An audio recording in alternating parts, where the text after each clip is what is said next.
하나님 말씀은 사도행전 17장 1절에서 15절입니다.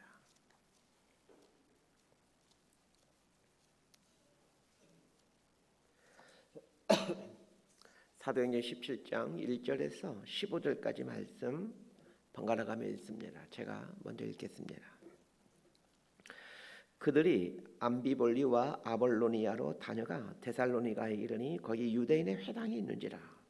바울이 자기의 관례대로 그들에게로 들어가서 새 안식일에 성경을 가지고 강론하며 뜻을 풀어 그리스도가 해를 받고 죽은 자 가운데서 다시 살아나야 할 것을 증언하고 이르되 내가 너희에게 전하는 이 예수가 곧 그리스도라 하니 그 중에 어떤 사람 곧 경건한 헬라인의 큰 무리와 적지 않은 귀부인도 권함을 받고 바울과 실라를 따르나 그러나 유대인들은 시기하여 저자의 어떤 불량한 사람들 데리고 때를 지어 성을 소동하게 하여 야손의 집에 침입하여 그들 백성에게 끌어내려고 찾았으나 발견하지 못하며 야손과 및 형제들을 끌고 읍장들 앞에 가서 소리질러 이르되 천하를 어지럽게 하던 이 사람들이 여기도 이르매 야손이 그들을 맞아들였도다. 이 사람들이 다 가이사의 명을 거역하여 말하되 다른 임금 곧 예수라 하는 이가 있다 하더이다 하니 무리와 읍장들이 이 말을 듣고 소동하여 야손과 그 나머지 사람들에게 보석금을 받고 놓아주니라.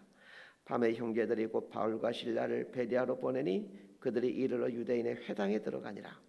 베레아에 있는 사람들은 데살로니가에 있는 사람들보다 더 너그러워서 간절한 마음으로 말씀을 받고 이것이 그러한가 하여 날마다 성경을 상고하므로 그 중에 믿는 사람이 많고 또 헬라의 귀부인과 남자가 적지 아니하나 데살로니가에 있는 유대인들은 바울이 하나님의 말씀을 베레아에서도 전한 줄 알고 거기도 가서 무리를 움직여 소동하게 하거늘 형제들이 곧 바울을 내보내어 바다까지 가게 하되 실라와 디모데는 아직 거기 머물더라. 15절 함께 읽습니다. 바울을 인도하는 사람들이 그를 데리고 아덴까지 이르러 그에게서 실라와 디모데를 자기에게로 속히 오게 하라는 명령을 받고 떠나니라. 아멘. 바울의 2차 전도 여행의 대부분은 유럽 지역인 마게도냐 지역과 아가야 지역이었습니다. 마게도냐 지역은 현재 마케도니아라고 불리는 나라가 위치한 지역이고 이 성경에 나오는 아가야 지역은 현재 그리스가 위치해 있는 지역입니다. 이 마케도냐 지역의 전도 여행은 크게 두 군데로 나누어집니다. 빌립보와 데살로니가 지역으로 나누어집니다. 물론 이 베레아라는 지역도 마케도냐 지역에 속해 있긴 하지만 이 마케도냐 지역에서의 전도 여행은 크게 빌립보와 데살로니가로 양분되어질 수 있습니다. 자, 오늘 본문 17장 1절 말씀 함께 봅니다. 시작. 그들이 암비볼리와 아볼로니아로 다녀가 데살로니가에 이르니 거기 유대인의 회당이 있는지라. 이 사도행전 17장 1절의 시작이 그들이라는 말로 시작하고 있는 것을 이제 유의해서 보셔야 됩니다. 빌립보에서 있었던 일을 기술할 때는 우리가 이렇게 2인칭 복수형이 사용되었는데 오늘 본문부터 갑자기 그들이 라는 3인칭 복수형으로 바뀌고 있습니다. 이것은 사도행전의 저자인 누가가 드로아에서 빌립보에 올 때는 바울과 함께 있었기에 우리가 이렇게 표현하고 있는 것이고 빌립보에서 데살로니가로 갈 때는 누가는 가지 않고 바울과 실라와 디모데만 갔기에 그들이 이렇게 3인칭 복수형으로 표현하는 것입니다. 그러면 왜 누가는 바울, 실라, 디모데와 함께 데살로니가로 오질 않고 빌립보에 남아 있었던 것일까요? 빌립보 교회 성도들은 이제 막 예수를 믿은 초신자들입니다. 누군가가 남아서 초신자들인 빌립보 교회 성도들을 체계적으로 양육시켜야 될 필요성이 있었기에 누가가 남게 된 것입니다. 자, 그런데 누가가 어떤 사람입니까? 누가 역시 바울이 2차 전도 여행 때 소아시아에서 이 빌립보에 오기 전인 드로아에 있을 때에 바울을 만나 예수를 믿게 된 초신자입니다. 바울은 초신자인 누가를 빌립보 교회에 남겨두므로 이제 막 예수를 믿은 빌립보 교회 성도들을 양육하도록 한 것입니다. 그럼에도 불구하고 초신자인 누가가 이 초신자들인 빌립보 교회 성도들을 양육하여 얼마나 좋은 교회를 만들었는지는 이 빌립보서를 보면 금방 알게 됩니다. 이 빌립보 교회가 참 독특한 교회죠. 바울이 복음을 전하고 핍박을 받아 얼른 떠나야만 되는 상황에서 이제 예수 믿은 지 얼마 되지 않은 누가가 거기에 남아서 그들 양육시키게 됩니다. 그러고도 참 좋은 교회, 이 서신서에 등장하는 교회들 중에 빌립보 교회가 굉장히 좋은 교회로 등장하게 되는데, 이렇게 좋은 교회를 만들었다는 것을 유의해서 볼 필요가 있습니다. 오늘 보면 사도행전 17장 1절에서는 바울과 실라와 디모데가 빌립보에서 데살로니가 오는 여정을 설명해 주고 있습니다. 빌립보를 떠난 바울 일행은 암비볼리와 아볼로니아를 거쳐 데살로니가에 이르게 됩니다. 빌립보에서 남서쪽으로 53km를 가면 암비볼리에 이르게 되고, 암비볼리에서 역시 남쪽으로 43km를 가면 아볼로니아에 이르게 됩니다. 그리고 아볼로니아에서 역시 남서쪽으로 64km를 가면 데살로니가에 이르게 됩니다. 빌립보에서 데살로니까지는 전부 160여 킬로에 이르게 됩니다. 160여 킬로라면 최소 3일에서 4일은 걸어야 도달할 수 있는 거리입니다.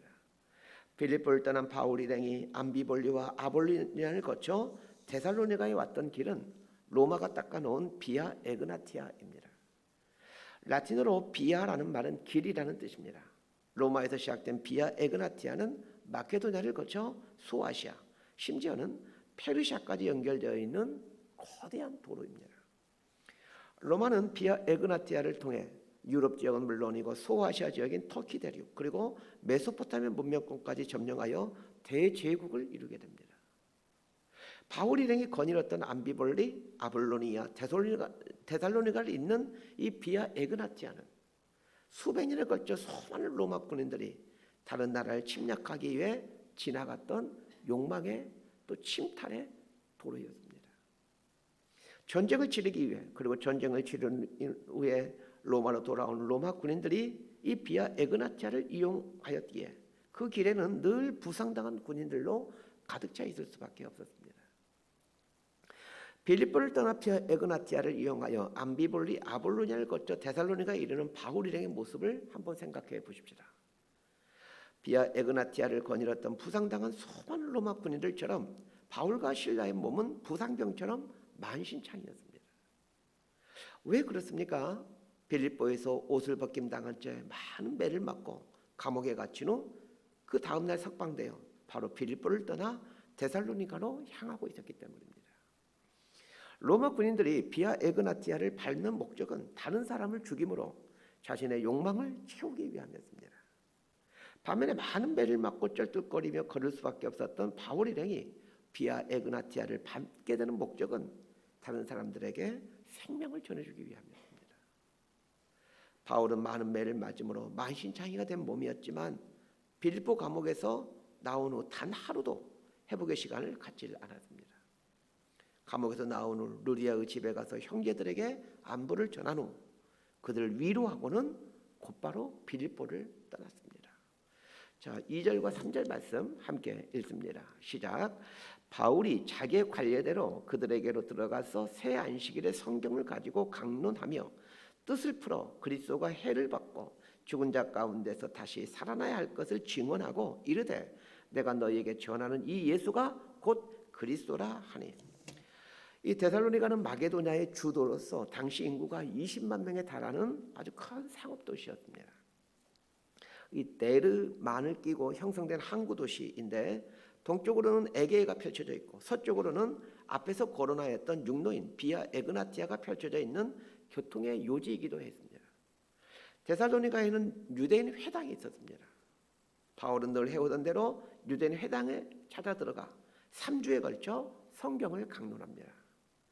여기서 말하는 성경은 당연히 구약 성경이죠. 당시에는 아직 신약 성경이 기록이 되지 않는 때이기에 신약 성경에 나오는 이 성경이라는 말은 무조건 구약 성경 이렇게 이해하시면 됩니다. 3번의 안식일에 걸쳐서 바울이 구약 성경을 강론하는데 매 안식일에 바울이 전했던 주제는 예수가 그리스도라는 것이었습니다.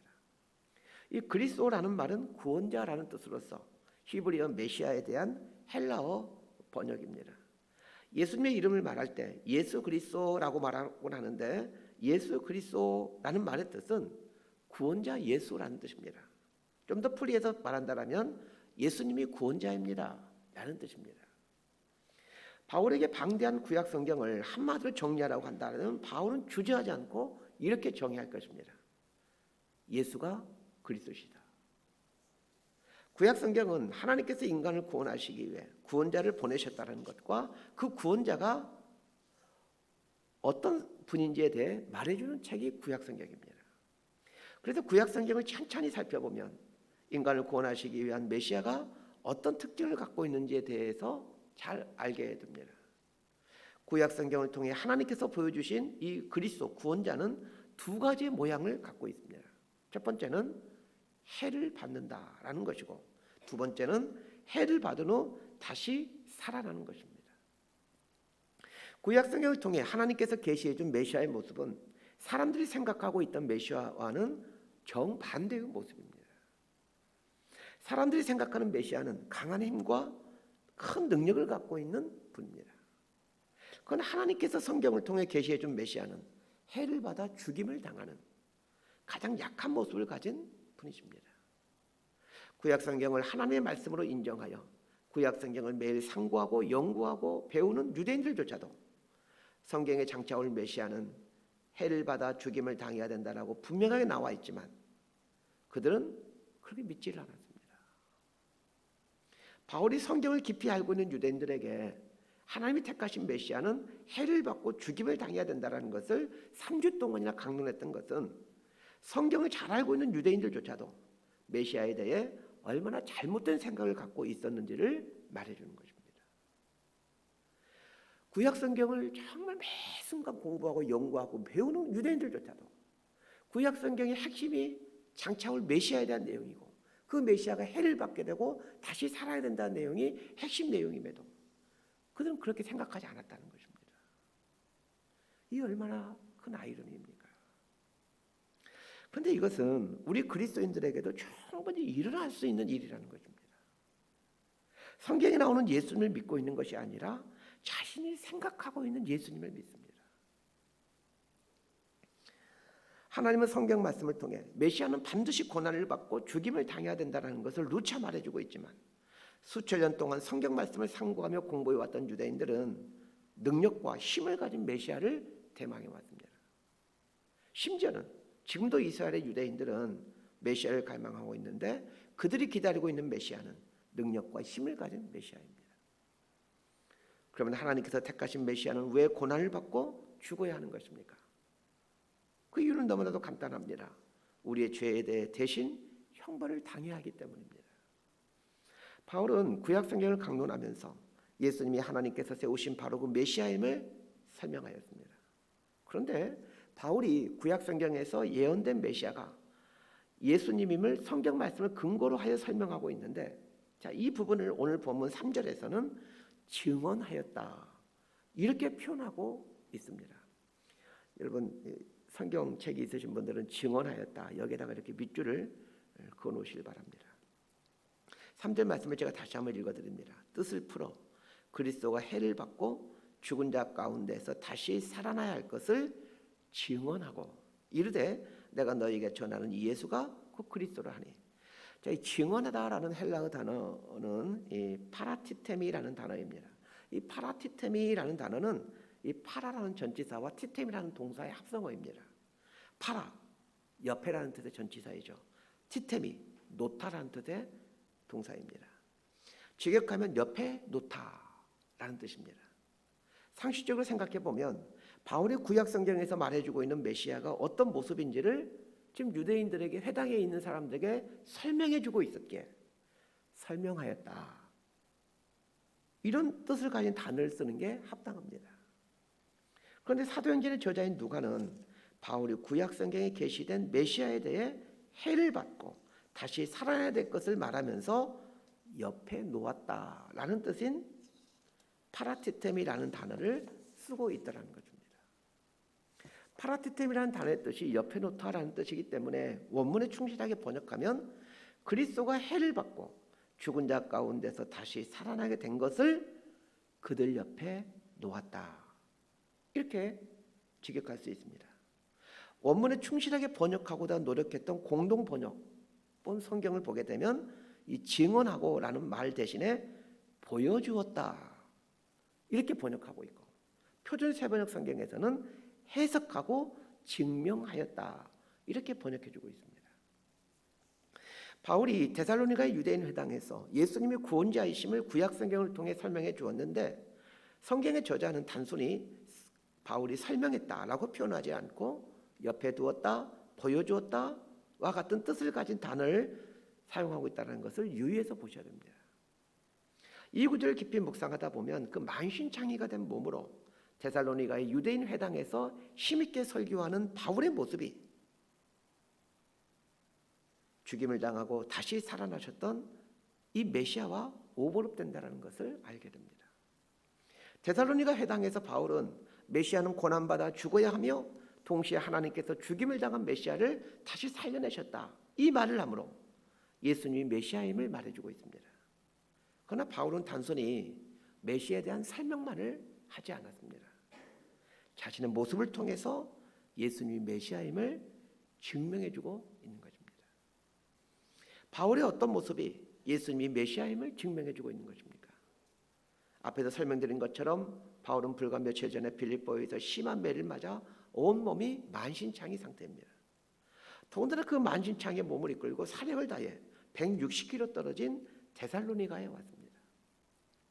만신창의 몸이지만 사력을 다해 예수가 그리스도이심을 힘있게 풀어헤쳐주는 바울의 모습 자체가 그리스도는 고난을 받아야 된다는 것과 하나님께서 고난을 받고 죽임을 당한 그리스도를 다시 살려내시는 것을 보여주는 좋은 모형이지 않습니까?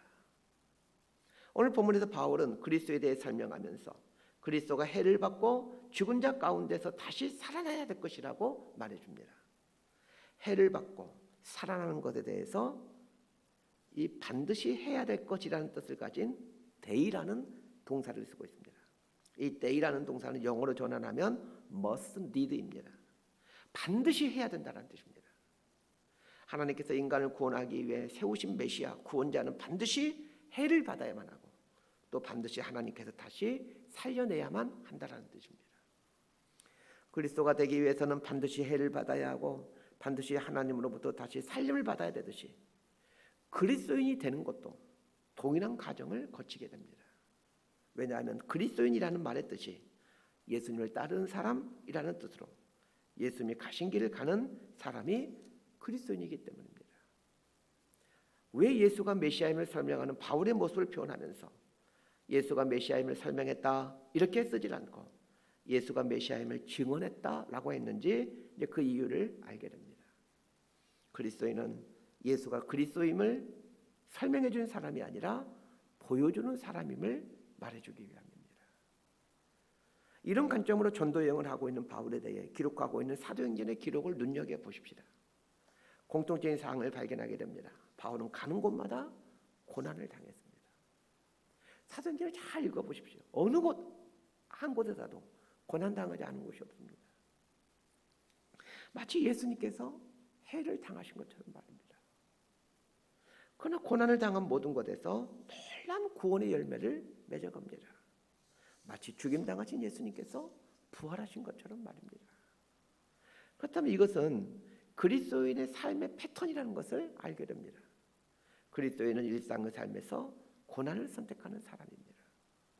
예수님이 해를 받으신 것처럼 말입니다. 이때 하나님께서 죽임을 당하신 예수님을 다시 살아나게 하시는 것처럼 하나님은 기꺼이 고난을 선택한 사람을 다시 살아나게 하십니다.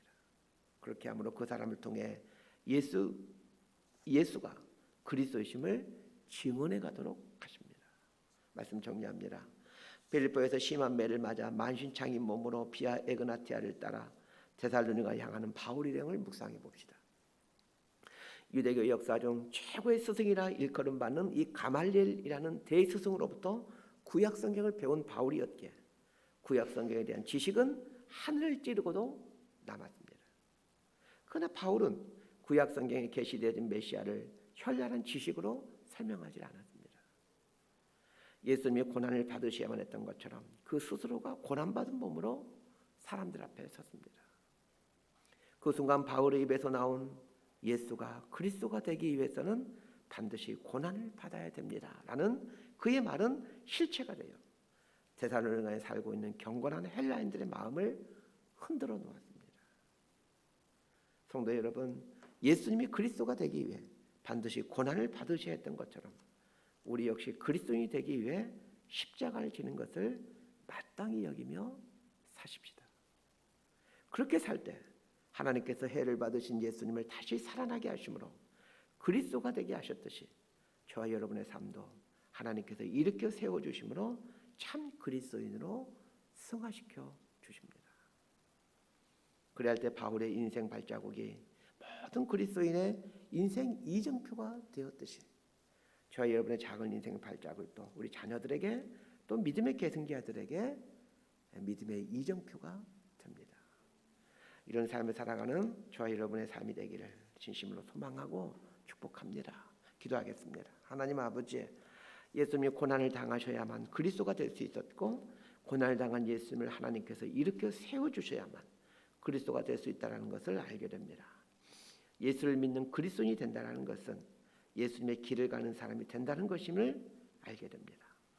그리스도인이 된다는 의미를 바로 알았던 바울이 예수님처럼 기꺼이 고난을 겪으며 만신창에 몸을 이끌고 160km의 머나먼 여정을 거쳐 데살로니가 회당에 섰을 때 하나님은 바울의 입술과 모습을 통하여 예수가 그리스도이심을 드러나게 해주셨듯이 오늘 우리들의 삶 속에서도 이런 은총이 나타나기를 원합니다. 그래야 우리의 작은 인생 발걸음이 우리 자녀들에게 믿음의 후손들에게 생명과 진리의 이정표가 되는 삶을 살아가도록 인도하여 주옵소서. 예수님 이름으로 기도드리옵나이다. 아멘.